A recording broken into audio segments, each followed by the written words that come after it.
উপজেলা নির্বাচনে দলের কেউ বিদ্রোহী প্রার্থী হলে তার বিরুদ্ধে শাস্তিমূলক ব্যবস্থা নেবে আওয়ামী লীগ। দলের সভানেত্রী শেখ হাসিনার পক্ষ থেকে এ মর্মে চিঠি দিয়ে জেলা উপজেলা কমিটিগুলোকে সতর্ক করে দেয়া হচ্ছে।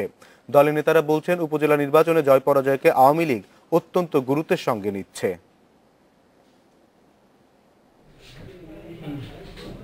রাজবাড়ীর বালিয়াকান্দি উপজেলায় আওয়ামী লীগ সমর্থক প্রার্থী 2 জন, পাংশায় 3 জন। বরিশালের বাকেরগঞ্জেও আওয়ামী লীগের প্রার্থীর বিরুদ্ধে মনোনয়নপত্র জমা দিয়েছেন একই দলের আরেক সমর্থক। দেশজুড়েই উপজেলাগুলোতে এ দলের একাধিক সমর্থকের নির্বাচনে অংশ নেবার আগ্রহ দেখা যাচ্ছে। তবে উপজেলা নির্বাচনে বিদ্রোহী প্রার্থী ঠেকাতে কঠোর হচ্ছে আওয়ামী লীগ। তাই আসন্ন উপজেলা নির্বাচনে একক প্রার্থী নিশ্চিত করতে জেলা, উপজেলা ও থানা পর্যায়ে প্রথমবারের মতো সতর্কতামূলক চিঠি দিয়েছেন দলের সভানেত্রী শেখ হাসিনা। জননেত্রী শেখ হাসিনা স্বাক্ষরিত এই চিঠি আমাদের সংগঠনের জেলা শাখার সভাপতি, সাধারণ সম্পাদক এবং থানা আওয়ামী লীগের সভাপতি, সাধারণ সম্পাদকদের কাছে প্রেরণ করা হয়েছে।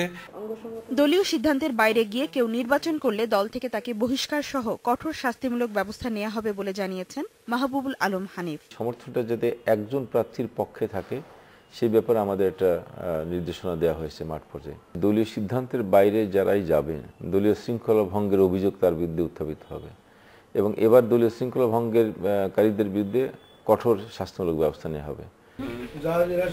7টি বিভাগে সার্বক্ষণিক পর্যবেক্ষণে থাকছে একজন করে জ্যেষ্ঠ নেতা ও সাংগঠনিক সম্পাদকের সমন্বয়ে 7টি টিম। দলের সিদ্ধান্তের বাইরের প্রার্থীকে যাতে দলের পক্ষ থেকে কোনো রকম সুবিধা না দেওয়া হয় সেই বিষয়টিও দেখবেন তারা।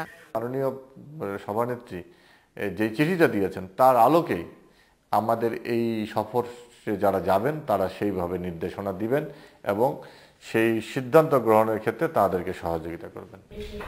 বিএনপি সহ প্রতিপক্ষ রাজনৈতিক দলগুলো এই নির্বাচনে অংশ নেয় উপজেলা নির্বাচন রাজনৈতিক দলগুলোর জনপ্রিয়তা প্রমাণের তীব্র লড়াইয়ে পরিণত হবে বলে মনে করা হচ্ছে। ফারজানা শোভা, ইন্ডিপেন্ডেন্ট নিউজ, ঢাকা।